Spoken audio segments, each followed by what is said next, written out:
Dan untuk membahas lebih lengkap seputar daya tampung dan juga kapasitas rumah sakit di Indonesia, kita sudah terhubung dengan Sekretaris Jenderal Perhimpunan Rumah Sakit Indonesia, Dr. Lia Partakusuma. Selamat pagi menjelang siang, Dok. Mendengar suara saya dengan jelas ya? Waalaikumsalam warahmatullahi wabarakatuh. Dok, kita akan berbicara mengenai peningkatan atau lonjakan kasus COVID-19 di Indonesia. Ini kan dalam beberapa hari terakhir mengalami lonjakan yang sangat drastis. Bahkan muncul klaster long weekend juga nih ya. Dengan kasus per hari bisa menyentuh 1.000 kasus di Jakarta. Lalu seperti apa rumah sakit menangani pasien sebanyak ini, Dok? Ya, terima kasih. Jadi memang betul bahwa rumah sakit belakangan ini kita sedang betul-betul artinya berusaha sekuat tenaga untuk bisa memenuhi kebutuhan apa yang sedang kita rasakan sekarang. Jadi memang kalau kita lihat angka kenaikan jumlah positif COVID kita ini rasanya kok belum turun-turun ya, masih terus meningkat. Sehingga kami dari Rumah Sakit Seluruh Indonesia ini sekarang yang sedang dilakukan adalah menambah kesiapan rumah sakit, terutama dalam hal penyiapan kapasitas tempat tidur. Ada 2 memang yang kita siapkan, yaitu tempat tidur untuk ICU, ya, dan yang kedua adalah tempat tidur isolasi yang bukan ICU. Nah, ini diharapkan tentunya bisa menambah kapasitas yang dibutuhkan oleh masyarakat. Nah, untuk catatan khususnya, hari ini sebetulnya di DKI sendiri sedang berlangsung pertemuan Rumah Sakit Seluruh Indonesia, seluruh DKI, juga didampingi oleh Kementerian Kesehatan dan juga tentunya Dinas Kesehatan DKI. Dan pada pertemuan tersebut memang dinyatakan bahwa akan ditambahkan tempat tidur baik itu yang di ICU maupun di tempat tidur biasa di isolasi. Dan nantinya akan ada 3 kapasitas, ada 3 kategori. Ada rumah sakit khusus COVID, ada rumah sakit biasa tetapi menerima COVID, dan ada yang khusus untuk rumah sakit non-COVID. Nah, ini diharapkan ketiga jenis rumah sakit ini akan saling bekerja sama. Ditambah dengan adanya rumah sakit, bukan rumah sakit, artinya tempat untuk penampungan seperti Wisma Atlet, yang sekarang ini pun sedang diusahakan untuk bisa menampung lebih banyak pasien lagi, karena saat ini mereka menerima pasien-pasien dengan keluhan ringan dan gejala ringan. Nah, tentu yang kita harus pikirkan adalah bagaimana sistem rujukannya. Nah, kita berharap bahwa dengan adanya kapasitas dari 190 rumah sakit DKI ini yang 144 diantaranya adalah rumah sakit yang sudah menerima COVID, bisa terjadi sistem rujukan yang baik, terintegrasi. Sehingga bisa ada informasi real time antara satu rumah sakit dengan rumah sakit lainnya. Tentu itu yang kami harapkan dari Persatuan Rumah Sakit Seluruh Indonesia, sehingga rujukan ini akan berlangsung dengan baik. Dan satu lagi yang kami juga ingin sampaikan bahwa mohon kiranya pemerintah daerah tempat juga menyiapkan. Artinya ada yang bukan setingkat rumah sakit. Misalnya kita tahu bahwa pasien COVID ini 80% adalah gejala ringan dan tidak harus dirawat di rumah sakit. Nah, inilah yang mohon kiranya masyarakat setempat bisa mandiri membantu pasien-pasien yang memang terkonfirmasi COVID tetapi tidak bergejala. Kiranya berkenan untuk mendukung, mensupport mereka-mereka itu untuk tetap di rumahnya atau menyediakan fasilitas umum yang nantinya akan dibantu oleh masyarakat sekitar, sehingga akhirnya pasien tersebut tidak membutuhkan perawatan rumah sakit. Nah, itu yang kira-kira yang kami usulkan supaya 1, penyiapan fasilitas, 2, tentu adanya sistem rujukan terpadu tadi, dan 3, adanya dukungan masyarakat. Ya, Dokter Lia. Yang kita butuhkan saat ini. Ya, Dokter Lia, setelah penambahan kapasitas di rumah sakit, saat ini totalnya ada berapa rumah sakit yang bisa menerima pasien COVID-19 di Jakarta dan sudah berapa persen keterisian ruang rumah sakit di Jakarta ini, Dokter? Ya, pada saat ini dari 190 rumah sakit ya, saya dapat data juga dari DKI, itu ada 144 rumah sakit yang sudah menangani COVID dengan laporannya. Dan memang diharapkan sebetulnya kalau bisa harusnya ketersediaan itu di bawah 60%. Nah, saat ini seperti diketahui bahwa memang angka ini masih jadi meningkat gitu ya. Jadi kita memang betul-betul harus bekerja keras untuk meminta kepada rumah sakit agar mau untuk menambah kapasitas untuk COVID-nya. Jadi kita berjuang betul karena tentu bukan hanya tempat tidur yang harus ditambah, tapi juga SDM. Ya, jadi ini SDM ini belakangan juga sudah banyak yang mencoba untuk membuka relawan-relawan yang kiranya bersedia untuk membantu untuk pelayanan COVID ini. Baik itu tenaga medis, tenaga laboratorium, dan tenaga lainnya. Jadi untuk menambah kapasitas tempat tidur itu tidak semudah hanya tempat tidur dan ruangannya saja, tapi tentu SDM-nya pun harus disiapkan. Untuk itu harus kita dukung semuanya. Mungkin itu.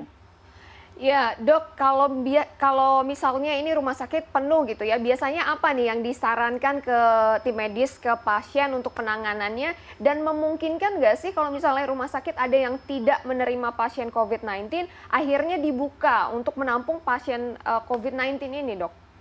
Iya, betul. Jadi pada saat ini pun juga sudah diusahakan adanya rumah sakit yang tadinya tidak menerima COVID untuk bisa menerima COVID. Ya, tapi seperti saya sampaikan tadi bahwa bukan hanya fasilitas, tapi SDM-nya juga diperlukan. Jadi saat ini sudah terdaftar cukup banyak rumah sakit yang direncanakan untuk ditambah, ya, khususnya di DKI. Tetapi seperti diketahui bahwa itu tadi harus dilengkapi juga dengan SDM-nya.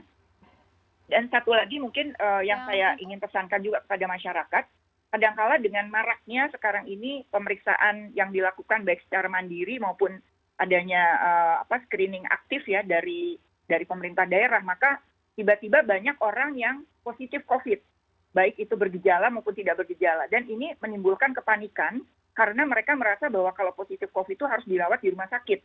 Nah, ini yang saya mohon kepada masyarakat, tidak semua yang positif COVID itu harus dirawat di rumah sakit. Bila Anda tidak bergejala, ya, itu bisa dilakukan isolasi mandiri di rumah. Tetapi tentu catatannya adalah mohon dukungan dari orang rumahnya ataupun masyarakat setempat. Itu yang kami himbau. Jadi untuk masyarakat juga jangan panik bahwa begitu positif saya harus ke rumah sakit. Tidak selalu harus ke rumah sakit. Tapi Anda harus mengenali betul apa sih sebetulnya gejala COVID ini. Dari data yang ada bahwa gejala yang tersering adalah pilek-pilek dan hilangnya penciuman. Nah, itu yang gejala tersering. Kemudian ditambah lagi dengan adanya batuk, adanya demam. Nah, seperti ini yang mudah-mudahan masyarakat bisa mengenali dengan secara dini. Kalau gejala minimal, sebetulnya bisa dilakukan isolasi mandiri paling tidak selama 2 minggu atau 14 hari. Sehingga nanti Anda mengalami perbaikan. Tapi tentu harus dibantu dengan gizi yang cukup, mungkin dengan olahraga, dan jangan stres, pikiran harus tenang. Jadi itu yang saya harapkan supaya masyarakat tidak panik kalau positif langsung ingin dirawat di rumah sakit. Kasihan rumah sakit. Rumah sakit itu dokternya juga sudah terbatas, kemudian juga harus mengkhususkan untuk yang COVID itu juga tidak boleh terus-menerus, tidak boleh diforsir. Ada waktu-waktunya yang dirasa ideal gitu. Tidak boleh kita memaksakan bahwa seorang dokter atau perawat itu dipaksakan untuk bekerja di luar kemampuannya. Jadi kami mohon kepada masyarakat untuk sama-sama membantu agar yang dirawat di rumah sakit itu yang betul-betul butuh perawatan saja, yang butuh ICU misalnya atau kritis ataupun juga yang berat. Nah, kita juga masih di Jakarta ini masih punya Wisma Atlet. Nah, Wisma Atlet bisa menerima untuk pasien-pasien yang bergejala ringan. Saat ini juga di Wisma Atlet itu dalam catatan kami sudah menampung ada lebih dari 1.600 pasien. Dan di sana ada kurang lebih 3.500 bed. Jadi mungkin kita bisa kerjasama dengan sistem rujukan yang baik. Terutama di Jakarta, tetapi saya juga mengharap ini juga dilakukan di seluruh rumah sakit di Indonesia. Ya, Dokter Lia, apa langkah preventif mencegah agar rumah sakit masih bisa beroperasi secara optimal? Ya, jadi apa yang harus dikerjakan rumah sakit? Yang pertama adalah tetap selalu melihat stok logistik. Ya, logistik apa? Alat pelindung diri. Kami sudah menyarankan tidak boleh ada orang yang bekerja dengan tidak ada perlindungan. Ya, jadi kami mengharap semua manajemen rumah sakit yang pertama tentu harus cek logistiknya. Alat pelindung dirinya, kemudian obat-obat yang diperlukan, kemudian peralatannya juga dalam kondisi baik. Kemudian kedua adalah tolong SDM itu diperhatikan betul. Dokternya, perawatnya, dukungan yang non-medis lainnya, dan sebagainya itu mohon agar bisa disesuaikan dengan kapasitas yang ada di rumah sakit. Kami memang belakangan menerima keluhan bahwa SDM ini sudah overload karena harus merawat pasien yang jumlahnya tidak seperti biasa. Ya, ini yang mudah-mudahan masyarakat juga menjadi lebih berhati-hati bahwa kami sangat tidak menginginkan adanya peningkatan jumlah kasus positif. Jadi perilaku masyarakat ini harus hanya dua. Satu, jangan sampai kita tertular COVID. Entah apa caranya, yaitu distancing lah, apa kita menggunakan masker, kita menghindarkan kerumunan, dan sebagainya. Jadi satu, jaga diri Anda supaya Anda tidak tertular COVID. Kita tidak bisa bilang COVID itu tidak ada di daerah kita.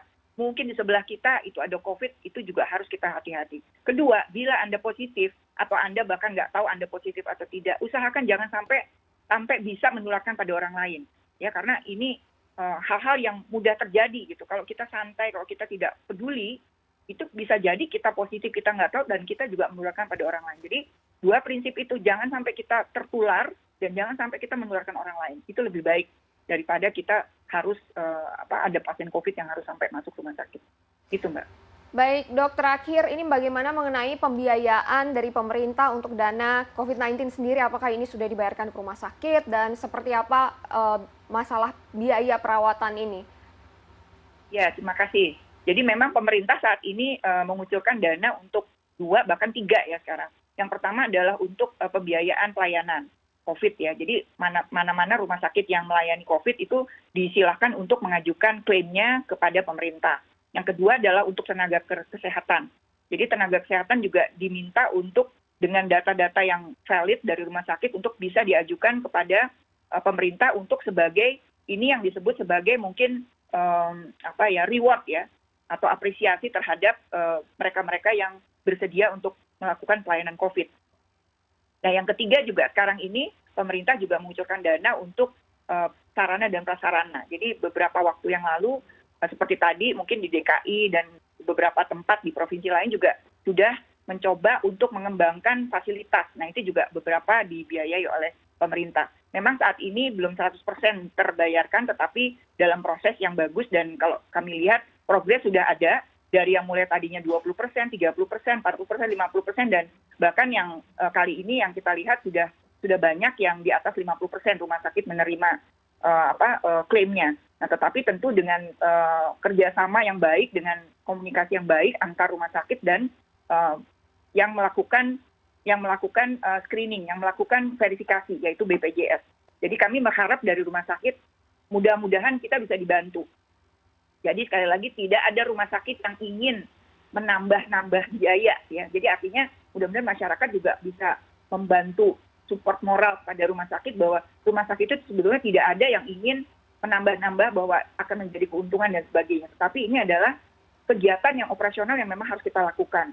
Ada kalanya masyarakat bilang bahwa ini kemahalan atau ini. Tapi terus terang kalau Anda lihat ya, di laboratorium itu antrian tuh begitu banyak untuk melakukan pemeriksaan yang memang saat ini cukup diminati oleh masyarakat. Jadi semua akhirnya banyak yang mandiri ingin melakukan pemeriksaan. Nah, kami berharap bahwa ada kesabaran dari masyarakat. Dan satu lagi yang masyarakat harus tahu bahwa kami di rumah sakit harus betul-betul menjaga tenaga kesehatan kami. Jadi kami juga melakukan screening di tenaga kesehatan. Dan itu biayanya juga dibutuhkan. Jadi bukan hanya kita harus membiayai Anda-Anda yang datang untuk pemeriksaan, tetapi kami juga harus melakukan pembiayaan khusus untuk tenaga kesehatan agar mereka juga tidak tertular ataupun mereka punya preventif mana-mana yang boleh melayani masyarakat.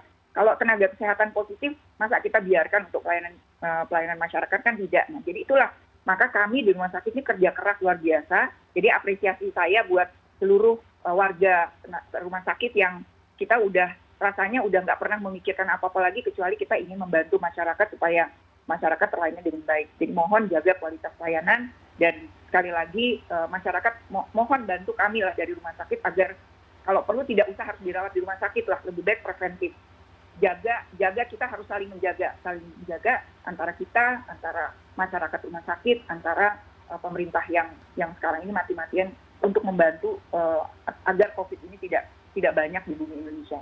Mungkin itu, Mbak. Ya, terima kasih Dr. Lia atas informasinya pada pagi hari ini dan sudah bergabung bersama kami di After 10.